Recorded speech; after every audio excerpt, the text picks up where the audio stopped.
forbidden and banned, the bane of bureaucrats, exposing mainstream media's weapons of mass distraction. Flying under the radar and dropping truth bombs on tyranny. It's Liberty Now. Yoda, hello and welcome to Liberty Now, the podcast for discerning minds and common sense. We'll look beyond the headlines and false narratives of the dying, corrupt legacy media. You can get all the links, files, and show notes for this episode at libertynow.com. So I'm excited to have a guest today, Kyle A. Stone. He holds a Master of Arts in Defense and Strategic Studies from the United States Naval War College, a Master of Business Administration from the University of Washington, a Bachelor of Arts in History from Brigham Young University, as well as Project Management Professional Designation.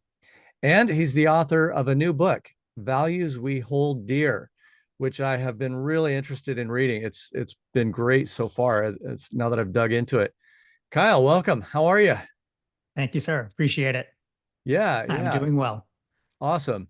So we were just chatting a little bit ago. You're now living in Eagle Pass or Eagle? Eagle, Idaho. Eagle, yep. Idaho. Yeah. Yeah. We've got some friends that moved there a while ago. I guess you've also found certain parts of the country less tenable as part of the reason for your move. Yes, that is true. Yeah. And before we dig into the book and stuff, Naval Academy you went to? No, Naval War College. Naval War College. Yeah, no, it's not the academy. No. Okay. I wish. No, it was Naval War College. Yes. Yeah, that's another thing we've got in common. I did some time in the Navy myself. Spent a little time during that time as a diver. And yeah, not anything I wanted to make a career out of, but it was interesting. It was a good experience. Yeah, it's definitely teaches you a lot about a lot of things, especially leadership. Yeah. And one of the things I think that I wouldn't have said so at the time, but a lot about discipline, and something I feel like our country, our general population is really lacking, unfortunately. But for sure. I mean, that's one of the discussions of the book is really about, some of these core virtues that we are lose or have lost or lost sight of. And one of the virtues that the founding fathers practiced was that they were just well researched, very literate, but also very disciplined people. They had to be in order to survive back then. We're kind of cushy these days with our supermarkets and our instant access to entertainment. Yeah. Oh my gosh. Yeah. I really wonder how many people could survive, without electricity or, meat wrapped in cellophane, Exactly. So what prompted you personally to write a book about the backstory of America and the resilient patriots that helped build our country? Well, yes. Well, thank you for asking. So the backstory is this. In the summer of 2020, I was away overseas, and we, of course, had a lot of stuff happening. We had the Summer of Love in the Seattle area. So riots. And we were also in the middle of a pandemic. And while we were in the middle of the pandemic and the riots, I was listening very closely to, or observing what was happening, and was listening to the commentators, particularly in the mainstream media, and they were pretty much disrespecting and giving a lot of what I would say false narratives about American history, and basically what I was taught. And I'm originally from New England, actually. I'm originally from Connecticut. So I was steeped in American history from the time I was very, very, very young. And I remember having a background and actually a degree in history as well. I remember thinking to myself, okay, I hear what they're saying. They're saying a lot of things that I don't remember learning. As a matter of fact, I think they're probably lying, Yeah. but I could be wrong. And that is true with history, is that the victory history is in the victory of the eyes of the behold, or history is in the eyes of the victor, right? Right. So whoever was the victor ends up writing the history. So Correct. recognizing that there is no single truth, if you will, to history. There's perspectives, and you have to look at the entire 360 uh parameter of a of an event to kind of get an idea of whether or not what was really happening. Right. Um, and so I started doing some research. And in the process of doing that research, again, open mind, saying, okay, I could be wrong, but I started pulling primary sources from a local library that I had access to. Mm-hmm. And in the process of doing that, I'm going, oh my goodness, not only was what I was taught correct, and while I think I'm well informed, oh my goodness, as I'm sitting there reading the material from about our founding fathers, I'm looking at it going, holy cow, there's a whole lot to them that I absolutely did not understand.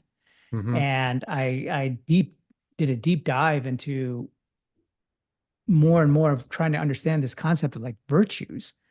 And Yeah. I'd always had a fascination with that, kind of intuitively recognizing that there was a disconnect between the society that we're living in and the society that they had formed back in Oh, completely. 1776 Yeah. and 1790.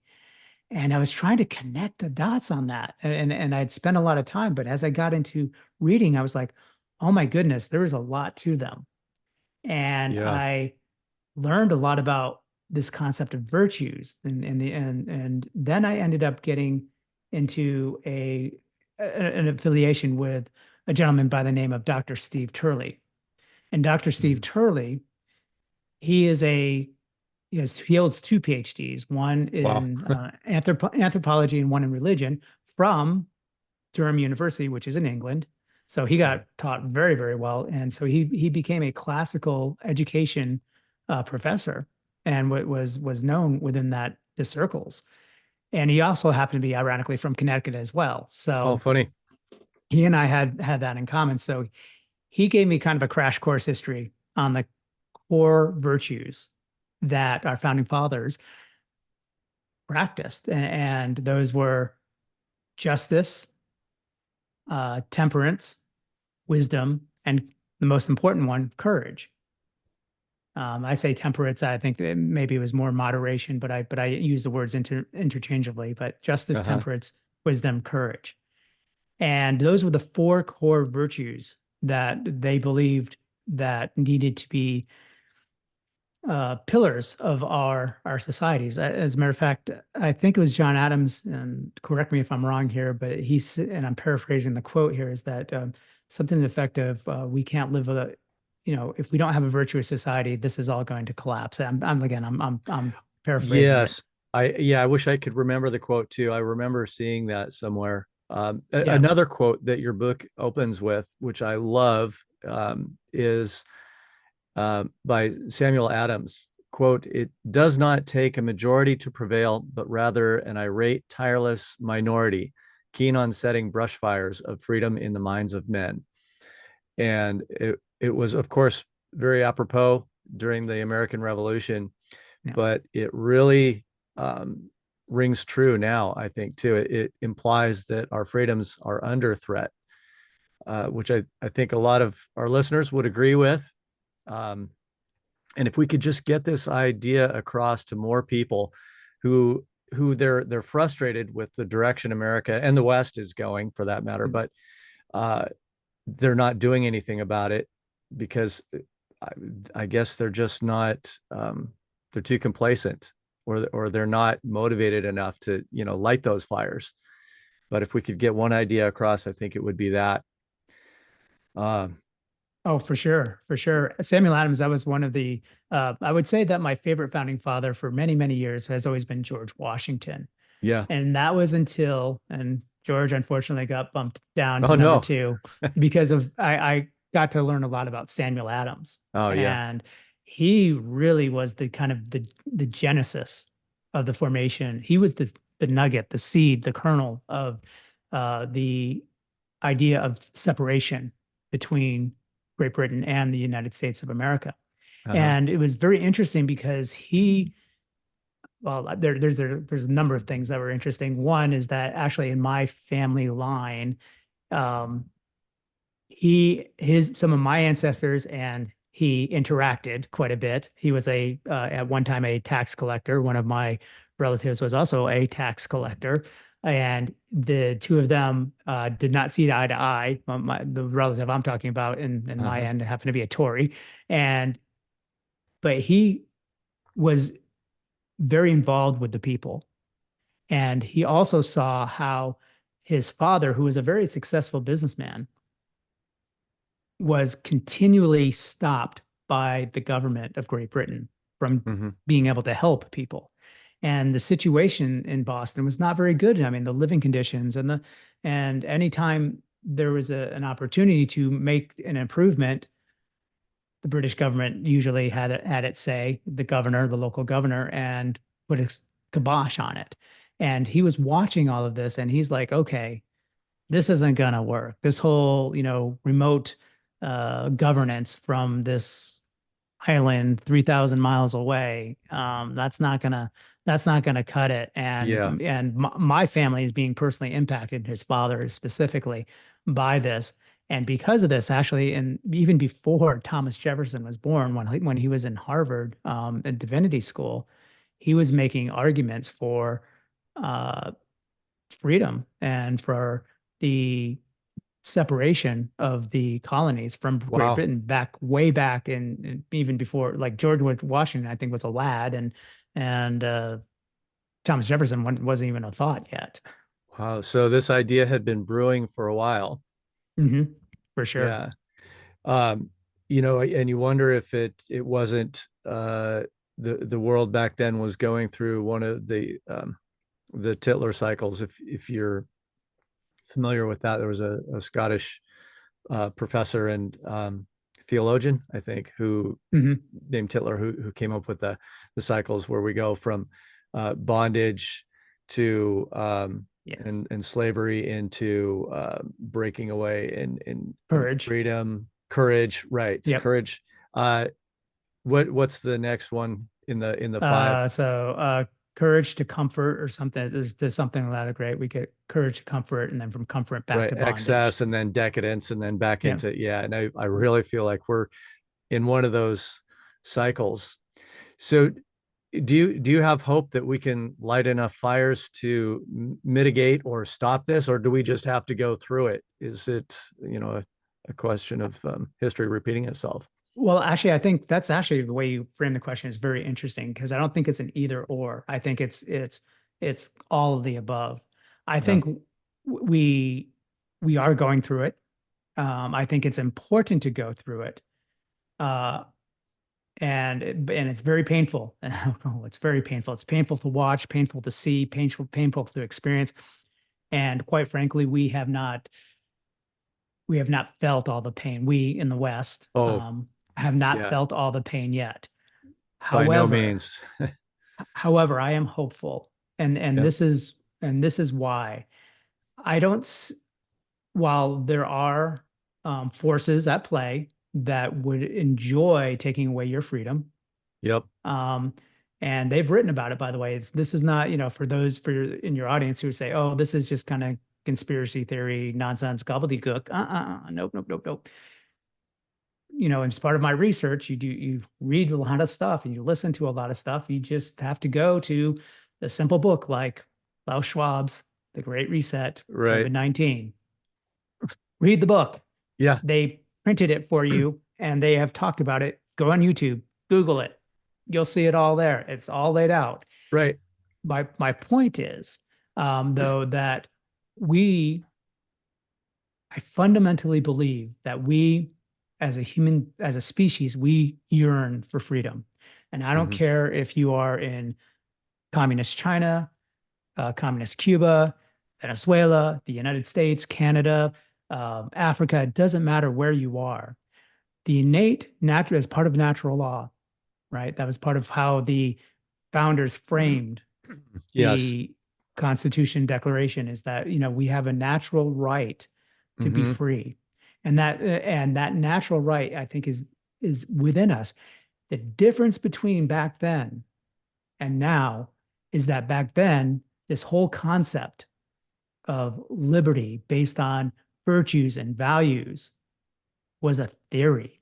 It was a theory. They didn't know if it was really going to work, and they had no idea whether or not what the eventual outcome was. They were smart enough, they were wise enough. I wouldn't just say smart, but they were wise enough to recognize that a society has roughly about 250 years before it kind of falls over and needs a refreshing. So they were Right. smart enough to recognize that. But they also recognized, but at their time, that they didn't understand what the grand experiment was going to produce.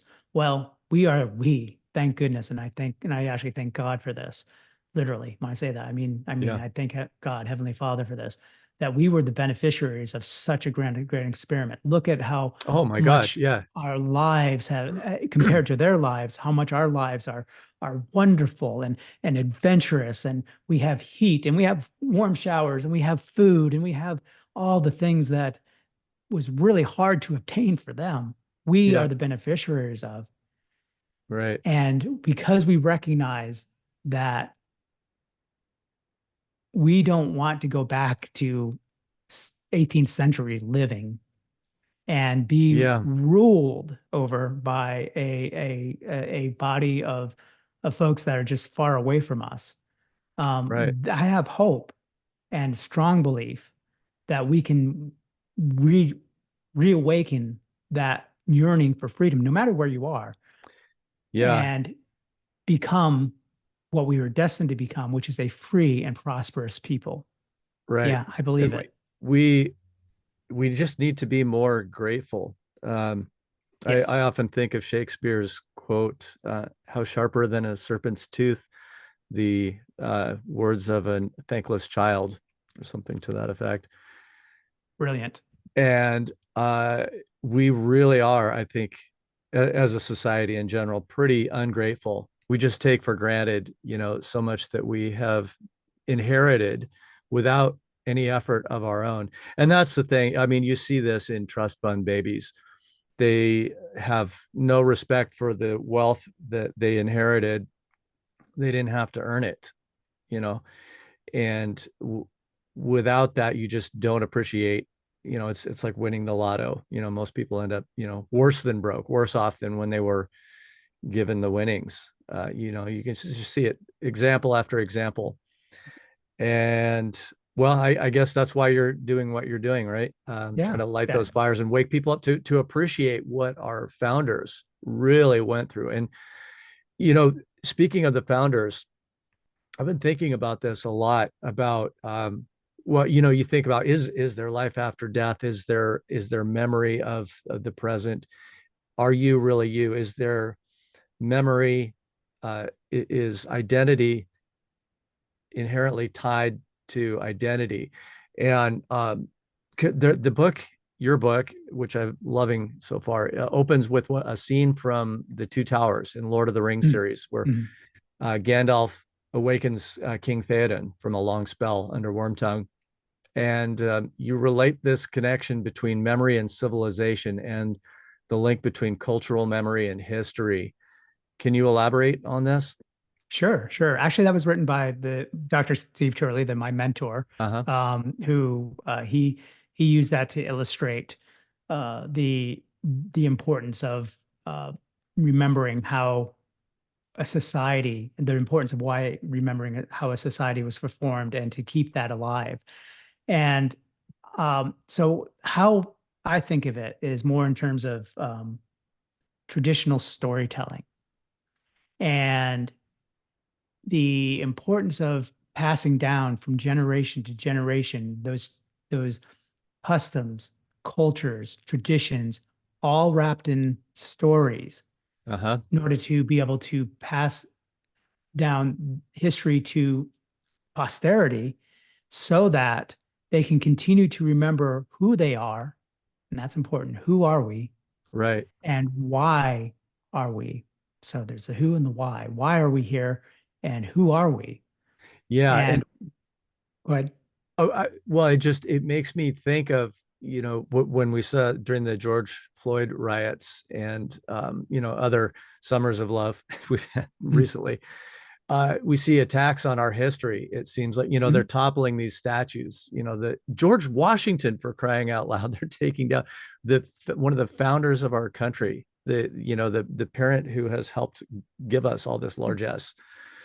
And just the lack of understanding, they don't even know what they're doing, these people tearing these statues down. I think that up above, the government allowing them to do so probably knows very well. But do you see Yep. this as an attack on our history, and do you see that also by extension a means of erasing our identity? Oh, absolutely. I mean, I have a book. I was kind of prepared for this. I don't know if Oh this is yeah, one of my favorites, 1984. classic. Okay. Well, I mean, and so you talk about there's all sorts of evidence. George Orwell wrote about this. What was Winston's job? He worked in the Ministry of Truth, right? Memory holding. He was That's, oh, you got it. Actually, he was memory holding. He would take old history books and he would, if there's anything that went against the narrative of the day and against the powers that be, then that page got ripped out and memory hold. And the so and that's true if you look at, and I'll talk to you about perhaps a darker part of Western history. It's not just the United States but others. What would folks do when they would come to a territory? They would require, like, say, I'll just use as Spain for as an example. You say they come to Mexico, they conquer the Aztecs. Well, what did they do? They required them to learn Spanish and not speak their native tongue. Well, Right. what was part of the reason behind that? Well, part of the reason was so that they would lose their memory and their heritage and their history. Very, very sad that happened to the Hawaiians. I would even say it's even happening right now to say Hong Kong. I Uh-huh. read a very interesting article about how so the Chinese in Hong Kong are Cantonese. The Mandarins, the Han Chinese, are the mainland Chinese. Well, now because of COVID, they were able to basically come in, and what they're doing is they're flooding that society right now, wiping out a cultural memory. Yes. And that is so when you see this and those discussions as you talked about with this, what was happening in the summer of 2020 and what's happening even now, is that there is an intentional erasing of the history. Why? Well, fundamentally, the reason why is because they want you to forget who you are and why you are so that they can control you. And Absolutely. Man, if more people could just step back and look at the bigger picture and see this is exactly what's going on. And I love that you brought up 1984. And I think reading that book, you look at Winston's job of, going through and collecting all of the old magazines and books that had a narrative that was contrary to what the new narrative of the day was. That seems like an arduous, impossible task. However, today in the digital age, there's an unprecedented ability to not only, change in the blink of an eye. We hear about ephemeral content now happening that yep, just yep, disappears before yep. anybody knows what happened. But also the ability to censor opinions through Mhm. social media and the news. I wonder if that is maybe what is different, in the global cycles of, freedom and decadence, the Tiller cycles. Are we at a different time right now, like different than any other in world history, where they might be able to really pull that off in this age of dependence on digital media? I don't think so. And here's why I believe this. And so you're talking to a guy that spent many, many decades in technology as well. Uh-huh. While technology is being developed and to do amazing, incredible, and even scary things. I mean, you're talking like Skynet. I'm thinking, Yeah. Terminator, that kind of thing. Yeah. There's something, and I would say this is a divine attribute of all of us. There's something intuitive that lives within all of us that recognizes truth versus error. Let me give you an example. So, with the advent of artificial intelligence, for instance, sometimes you can kind of, at least I'm noticing this as I'm going through my research and whatnot. You can kind of there are telltale signs that you can tell when something is not right and fake versus real, authentic versus fake, and you don't know why, but you can look at it and you say something's not right there, and I think that's your internal conscience.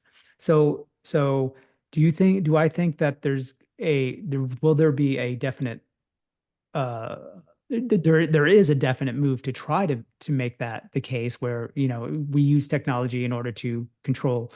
I think there's always going to be those that are resistant to that.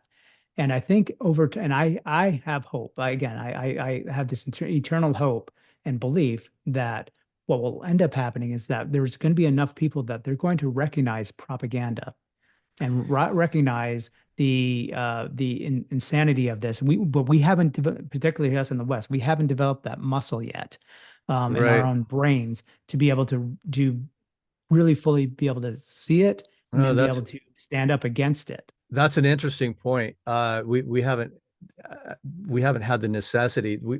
to be wary of this kind of thing, kind of like the dodo birds weren't wary of the first people that came there. They had no inkling. And Yep. boy, I see a lot of people that just need to wake up to that. You know, Yeah. I'm thinking as you're talking about this too, is so there is something naturally inherent in us that allows us to discern. In fact, I did a whole podcast episode a couple of weeks ago about discernment. How can we Mm-hmm. tell fake news, and what's the difference between AI and the lies from the truth? And I think if we're willing to exercise that muscle, which means reading more, researching too, but I think there's also it's just something inherent in us. Yes, I believe that. It's interesting. I was listening to a YouTube, and I don't remember who it was, but it was a very interesting discussion. And the gentleman was one of the folks that they were interviewing was from Germany, East Germany. And he said something to the effect of, you guys are being for many decades, by the way. Now you're being propagandized, Mm-hmm. and people, us naive, innocent, doe-eyed Americans are like, what do you mean? I mean, I trust my newscasters on ABC News. I trust, Yeah. because they can't. They're good people. They wouldn't lie to me. And it doesn't have, I'm not picking on ABC or CBS or anything. I'm just saying mainstream media overall. Yep. And uh, the reality is that they were like, no, you understand here that you are being propagandized. And how do you know that? And he's like, because you haven't developed the sixth sense, that skill. And I said the term muscle in the brain to be able Uh-huh. to recognize that. And I think, heck, I would even say that probably even myself. I mean, 4 or 5 years ago, before all of this started happening, I would have, I was just one of those guys. I was just trusting everybody as well, thinking, okay, well, there's people have the best interest at heart. Americans are, Well, good, and people it's are good, and it's all going to be fine. And yeah, it's how we've been now, like, raised. I mean, from yeah. cradle to grave. You a fish doesn't realize it's in water. You know. Yeah, that's pretty. Yeah, I love the way you said that. That's great. Yes, a fish doesn't realize that it's in water, but I believe that I don't believe that we are destined to go back to bondage. I not now. Yeah, Will you there think be we can attempts? return to our foundational principles? I do. And that's part of what the whole book is about. Is like, look, in order to help retether us, re-anchor us to our society. The book is really a reminder. Who are we as a people, and why? And we talk about one of the areas that that I discuss actually starts pre-colonial times, which was the first chapter on pilgrims Uh-huh. and the journey that they and the trials, not just the journey, but it was the absolute horrific trials that they went through before they even got to America. And then by the time they got to the continent, one of the first things that they did was kneel down and give thanks. They knelt down and gave thanks to their creator. And that Yes. Amen. goes to your point that you said earlier, which I thought was amazing, and was that one of the first important acts that we can do as a people, because it's going to take all of us. You Yeah. can't just rely on your favorite podcaster or favorite radio show host or whatever to lead the charge. No, no, no, no. This is all of us, and it doesn't matter where you are in the world, and particularly in the Western world. It takes all of us to kind of stand up and say no.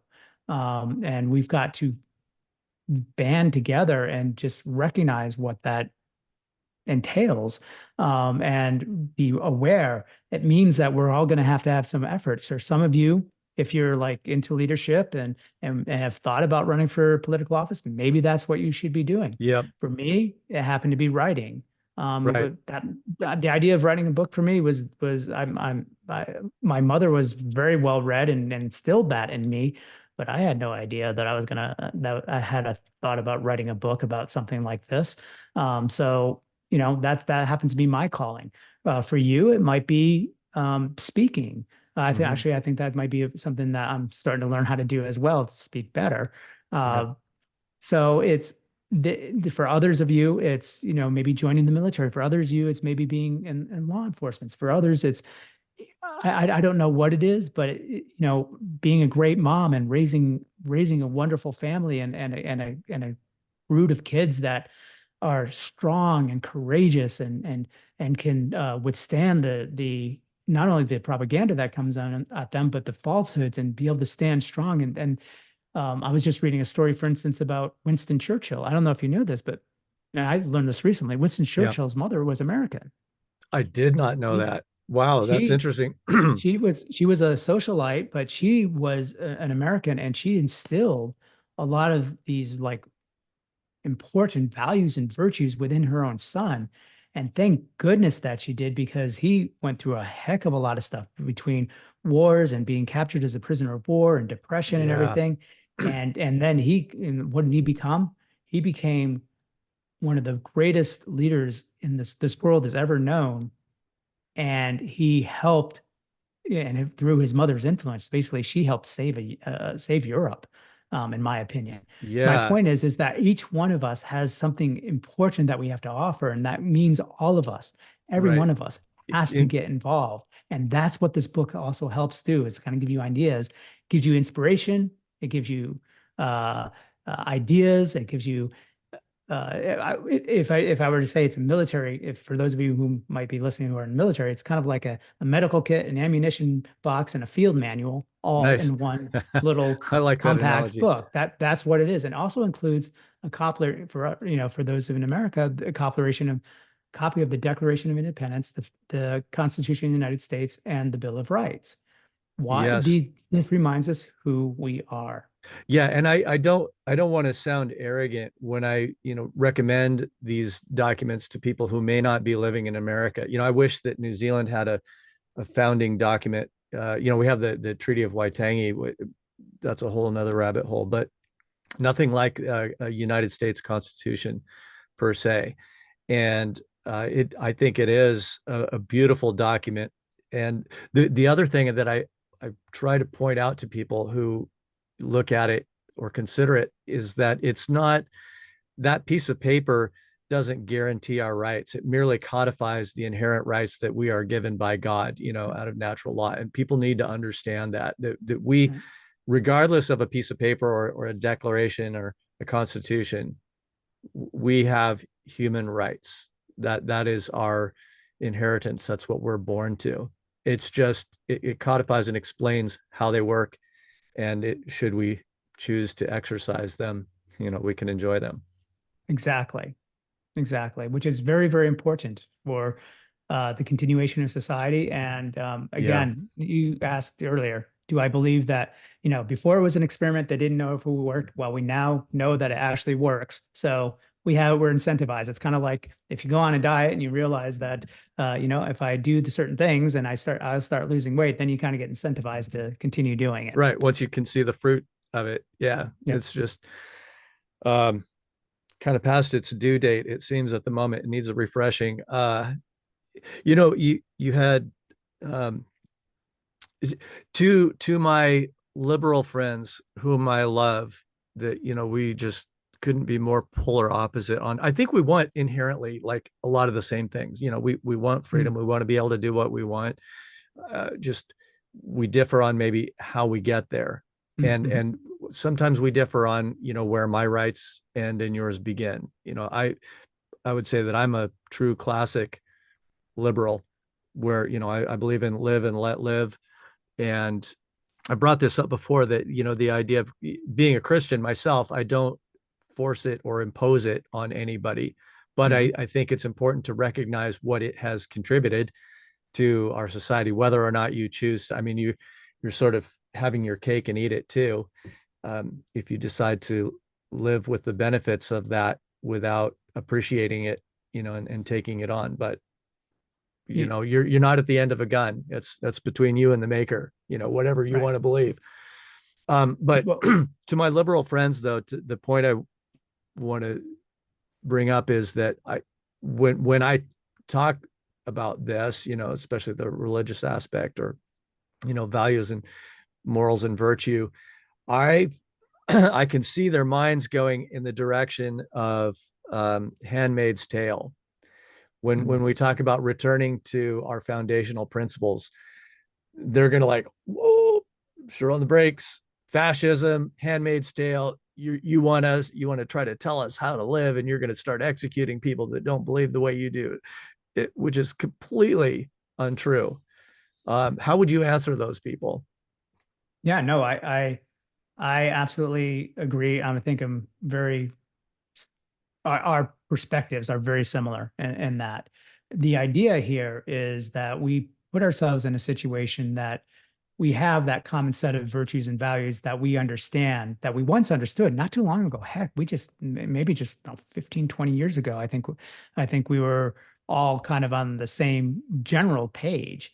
And I have to believe that today we still are. I think this work that I've written, while admittedly, my background is also I'm more conservative. I am or classically liberal, if that's Right. would be another way of saying it as well, where I want everybody to have the opportunity to have happiness and prosperity and property, and to be able to do the things and travel and eat what they want and everything. I Right. want all those same things that I think most people want. The difference is that what we're failing to recognize is that there is a power above us, not meaning God, but I mean like some like elitists Yeah. that want something completely different. And what they want is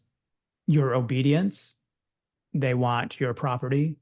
They want your um, they want to be able to say what you can and can't do, what you can and can't eat. And Or for those of think. you who or think, I mean, we're seeing, how free speech is being quashed Yes. in Brazil and Canada and Australia. I mean, it's happening, but there's a reason why it's happening. It's because you're not important to them. What's important to them is what they want. And this has been going on for generations. This whole pattern of uh, of society, evolving into a situation where we're back in bondage has been purposely designed for generations. Again, don't believe me? Go do the research yourself. It's all there. David Yeah. Rockefeller. Oh yeah, Um, absolutely. That this is I was joking before too, like a great name for another podcast would be Read, damn it.